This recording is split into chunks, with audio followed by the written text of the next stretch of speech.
ये सरला ने अच्छा नहीं किया दीदी। क्या होता अगर वो आपका फोन उठा लेती, कम से कम सुन तो लेती कि आप क्या कहना चाहती हैं। वो कुछ गलत नहीं कर रही, वो एक माँ है और माँ और सबके लिए गलत तो हो सकती है पर अपने बच्चों के लिए कभी भी नहीं। इस वक्त वो जो कुछ भी कर रही है ना, वो प्रज्ञा की भलाई के लिए ही तो कर रही है। पर मैं एक बात जान गई हूँ कि चाहे कोई दुश्मन हो या कोई अपना, जब दो प्यार करने वालों की किस्मत जुड़ गई है ना, तो वो ना तो किसी के याददाश्त जाने से रुकेगा और ना ही किसी के दूर जाने से रुकेगा। वो तो मिलके ही रहेंगे। मेरा अभी प्रज्ञा को ढूंढने गया है। हे वाहिगुरु, इन दो प्यार करने वालों का साथ जरूर देना, ये दोनों मिल जाए बस। पूरा एपिसोड देखिए ZEE5 पर। तुम्हें यहाँ पर बुलाया है, इसका मतलब ये नहीं कि तुम सर पर चढ़कर बैठ जाओ। काम करने के लिए बुलाया है, उसे अपनी तारीफ मत समझो। मुझे अपने भाई को लेकर अपनी प्रायोरिटीज बहुत अच्छे से मालूम है निखिल, और तुम भी एक बात कान खोल करके सुन लो कि मैं अपने भाई को बहुत प्यार करती हूँ और उनके खिलाफ ना कुछ सुन सकती ना उन्हें होते हुए कुछ देख सकती हूँ। जानती है, तुम्हारा ये भाई के लिए प्यार कभी कभार मेरी आंखों में आंसू ले आता है। क्या मुझसे क्या चाहिए? मैं तुम्हें एक दूसरा मौका देना चाहती हूँ। क्या है ना, पिछली बार तो तुमने बहुत ही गंदा काम किया था और वो काम अधूरा भी, लेकिन इस बार मैं सोच रही हूँ कि उस काम को पूरा करने के लिए तुम्हें सेकंड चांस दिया जाए। ये सेकंड चांस लेके मेरे पास आई थी। सेकंड चांस छोड़ो, ये बताओ कि तुम्हारे भाई ने जो मेरा नुकसान किया है उसे कैसे वापस? एक भाई की वजह से जो खोया है, हो सकता है कि एक बहन वो तुम्हें दिला दे। मुझसे क्या चाहती हो? अपॉइंटमेंट लेटर निखिल के नाम, लव लाइफ म्यूजिक कंपनी की तरफ से। You know what, you could be the managing director of this company, और ये जॉब तुम मंडे से रिज्यूम कर सकते हो।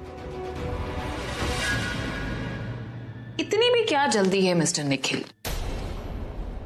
क्या है ना, जब तुम अपना ये अधूरा काम पूरा कर दोगे ना, तो ये अपॉइंटमेंट लेटर भी तुम्हें मिल जाएगा। लेकिन तब तक तुम्हें अपना काम पूरा करना होगा, और इस बार प्लीज ध्यान रखना कि तुम्हारा टारगेट वो प्रज्ञा होनी चाहिए, मेरा भाई नहीं। उस सब के लिए तुम थोड़ा सा लेट हो गए हो, क्योंकि वो दोनों अब तक मिल चुके होंगे और उनका सो कॉल्ड मिलाप। It doesn't matter to me Nikhil, मुझे कोई फर्क नहीं पड़ता। अगर वो लोग मिल भी चुके होंगे तो भी तुम्हें उन्हें अलग करना पड़ेगा। मैं चाहती हूं कि उनके वो सो कॉल्ड मिलाप से पहले उनकी विदाई हो जाए, वो प्रज्ञा मेरे भाई की लाइफ से बाहर चली जाए। I don't care how you do it, but you have to do it if you need this. और इस बार ध्यान रखना निखिल कि मेरे भाई को कुछ नहीं होना चाहिए। अगर उसे एक खरोच भी आई तो याद रखना, अगर मैं तुम्हें ये दे सकती हूँ, तुम्हें इतने पैसे दे सकती हूँ, तो इससे बहुत कम पैसे में मैं किसी और को हायर करके तुम्हें मरवा सकती हूँ, तुम्हारे असली जगह पर तुम्हें पहुंचवा सकती हूँ। इसलिए मेरे भाई से दूर रहना और नजर सिर्फ उस प्रज्ञा पर रखना। Do you understand that? Do you understand that? कान चल रहे हैं मेरे, सुना मैंने, मैं समझ गया हूं, मगर तुम भी एक बात समझ लो कि मैं ये काम तुम्हारे खौफ में नहीं कर रहा। ये अचानक मौसम क्यों बदल गया? इतनी तेज आंधी।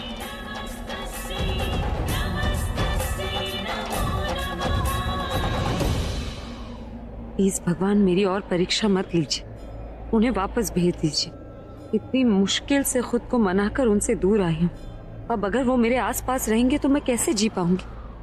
मैं माँ से किया हुआ वादा नहीं तोड़ सकती। मैं उस दौराहे पर नहीं खड़ी होना चाहती जहाँ से मुझे पति और माँ के बीच में एक को चुनना पड़े। मैं माँ का साथ दूंगी। बहुत कुछ खोया है उन्होंने मेरे लिए। बुलबुल खो दी, मैरिज हॉल खो दिया, अब अगर मेरे लिए उन्हें घर भी छोड़ना पड़ा, नहीं, मुझे उन्हीं के साथ रहना है। ऐसा तभी होगा अगर ये वापस चले गए। प्लीज भगवान उन्हें मेरे सामने मत आने देना, वापस भेज दीजिए उन्हें।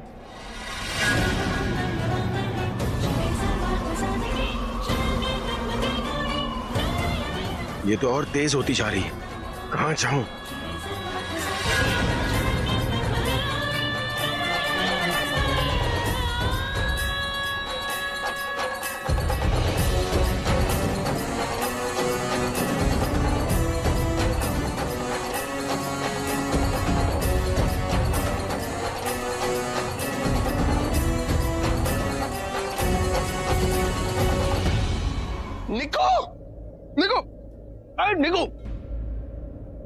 कहाँ जा रही हो तुम?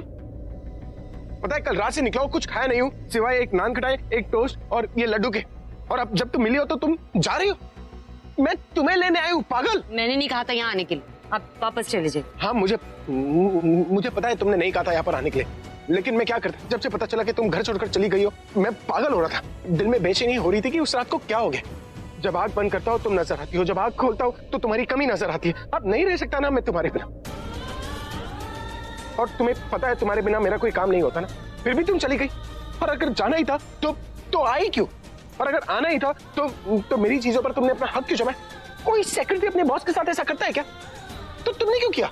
अब तुम अकेली नहीं जा रही हो, अपने साथ साथ तुम मेरी नींद, मेरा सुकून लेकर जा रही हो। इसलिए कल रात से निकला हो, तुम्हें ढूंढ निकले, और मुझसे ये पूछने के बदले कि मैं ठीक हूँ कि नहीं, तुम ये बोल रही हो कि मैंने यहाँ पे निकले। आपने मुझसे एक बार मेरा हाल पूछा? मैं जेल में थी, जेल में एक बार पूछा कि मैं किस हाल में थी? आपको क्या लगता है बहुत आसान है हमारे लिए मुंबई छोड़ के यहाँ पालघर आ जाना?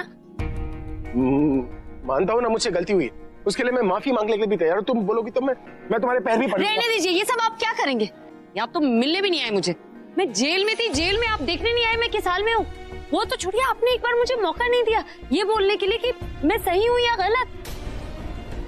एक्सप्लेन करने का मौका तो देना चाहिए था। घर तक नहीं आए आप देखने। अब मुझे लगा रेलवे स्टेशन तो आ जाएंगे कम से कम बाय बोलने के लिए। हर जगह मैं एक्सपेक्ट कर रही थी कि आप आ जाएंगे, शायद आपको मेरी बात पे यकीन हो जाएगा और आप मुझे रोक लेंगे, लेकिन मैं आया था। अरे अपने गॉड से पूछो, मैं आया था। जेल, पुलिस स्टेशन, तुम्हारे घर, सब जगह आया था मैं। जब मैं जेल पहुंचा तो पता चला कि तुम वहां से जा चुकी हो, तो मुझे लगा घर ही गई होगी। घर पहुंचा, मैं दरवाजा पीटता रहा, किसी ने दरवाजा नहीं खोला, तोड़कर अंदर घुसा हूं मैं।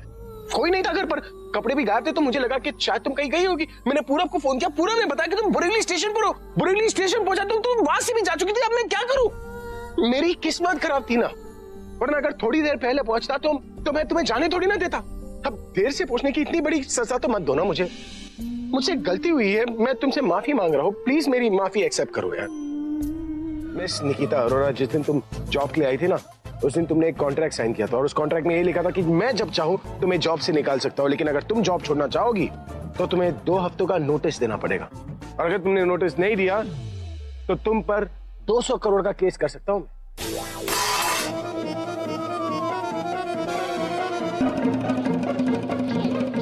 200 करोड़?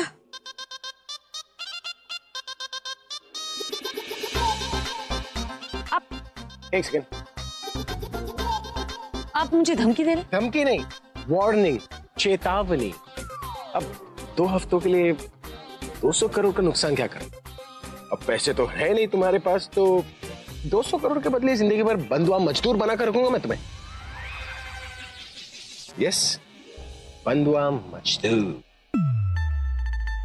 मैंने तुमसे सॉरी कहा, रिक्वेस्ट किया, लेकिन जब पानी नाक से घुसकर दिमाग तक पहुंच गया तो अब मेरे पास और कोई रास्ता नहीं। The ball's in your court। अब या तो मेरे साथ चलो या फिर 200 करोड़ का केस लड़ो मेरे साथ। तुझे जो खाना है तू बना। भैया मैं तो अपनी बनाई हुई खीर खाने वाली हूँ आज। और शाम को जब प्रज्ञा घर आएगी खुशखबरी लेके कि उसकी नौकरी लग गई, उसका मुंह मीठा। अरे राम, तू यहाँ क्या कर रहा है? तुझे तो काम के लिए भेजा था ना। मैं तो क्या यहाँ मटर गश्ती कर रहा है? खैर तू, मैं कब्बू को बताऊंगी और उससे ना तुझे पढ़ाई पढ़वाऊंगी। नहीं वो जी, बाबूजी को मत बताना। तो ठीक है, फिर बता यहाँ क्या कर रहा है? जी वो मैं प्रज्ञा दी का वेट कर रहा हूँ। अरे प्रज्ञा तो इंटरव्यू के लिए गई है ना। हाँ नहीं। क्या नहीं कर रहा है? इसी तरीके से बता ना, वरना सच में कब्बू से मार पिटवाऊं। देखिए वो जी, आपने प्लीज प्रज्ञा दी को मत डांटना, और उन्हें ये भी मत बताना कि ये सब मैंने आपको बताया था। अच्छा ठीक है, तू सच सच बता दे, वरना यही तुझे चांटा मारता। अभी जीजू प्रज्ञा दी से मिलने पालघर आए हैं, और जब मैंने प्रज्ञा दी को बताया तो वो तो बस। प्रज्ञा अभी से मिलने गई है? नहीं वो जी, जीजू प्रज्ञा दी से मिलने आए हैं। जी अभी को किसने बताया कि हम लोग पालघर आए हैं? किसी ने नहीं बताया तो प्रज्ञा ने बताया होगा। अरे नहीं, प्रज्ञा ने क्यों बताया होगा? मैंने मना किया था ना कि अभी से नहीं मिलना, इसलिए उसने अभी को ही यहाँ बुलाया। पूरा एपिसोड देखिए ZEE5 पर।